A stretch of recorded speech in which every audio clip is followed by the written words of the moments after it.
Okay, so regionals about 2 weeks out. I personally am really excited to throw down on some really hard boulders and see how I compare to everyone else. With regionals so close, I thought I'd make a video with some tips and tricks. This is my 5th regionals and my 6th or 7th year climbing, so I'm really excited to share with you guys some tips that I came up with that I find really important to unlock your true potential and try your hardest at regionals. Just because they're really important to how you end up doing in the actual comp.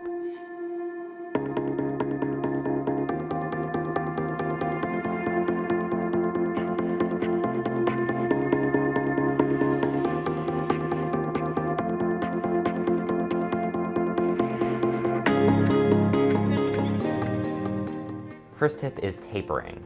Tapering is when you start to ease back on your training in the days before a big event. For me, I like to go pretty light the week before and stop 2 days before regionals. That way I can get more rest than I usually get and feel really well prepared.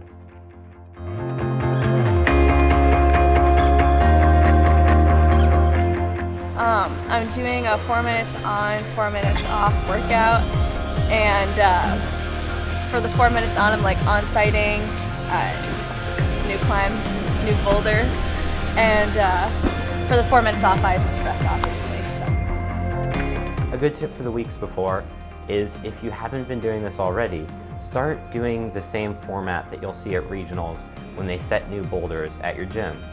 This way you'll remember your time management skills by nature as opposed to having to think about it.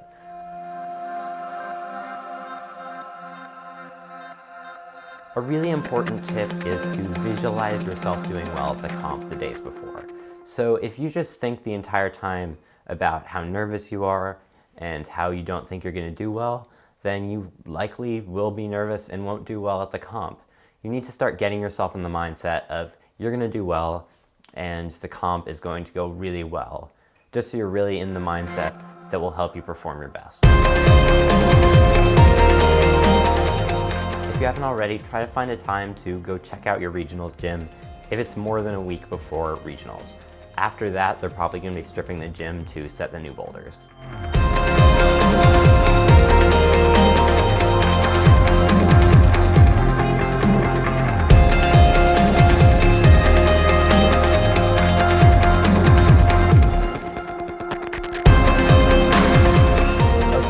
Talking a little bit in the day before, I would recommend getting the ISO at least half an hour before it closes. More is probably better. Also, make sure to check that schedule multiple times just to make sure that you have it down. Make sure to check all of your gear ahead of time. If your shoes have holes in it, maybe find another pair that you can wear. Make sure before you leave your house you'll have everything you possibly need for the comp. That includes shoes, a chalk bag, a chalk bucket, snacks if you need them, probably a team shirt, and good clothes to wear. I would recommend reading the article by the Short Beta about how to prepare an ISO survival kit. How you spend your time in ISO really affects how you do on the stage. One last tip for before you actually go out, I would really recommend that you know your time an hour ahead and warm up about an hour before that, then rest 15 minutes in between your warm-up and your time you go out. Be next to the chair before you're even on deck.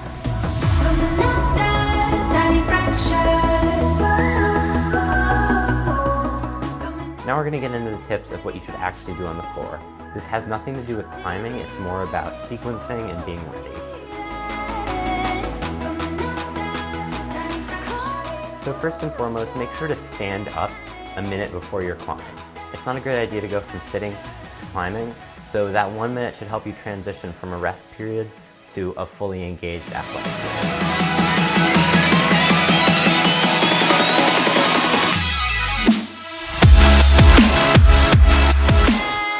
Two really important tips that pertain to USA Climbing's rules.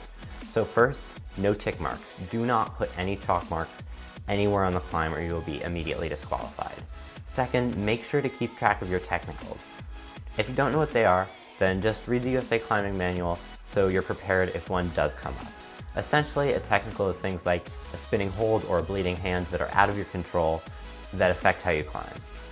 Okay, that's everything for today, but I would highly recommend watching this video more than once in order to remember these tips and engrave them into your brain, because under pressure, you really will forget this stuff. Best of luck, and thanks for watching.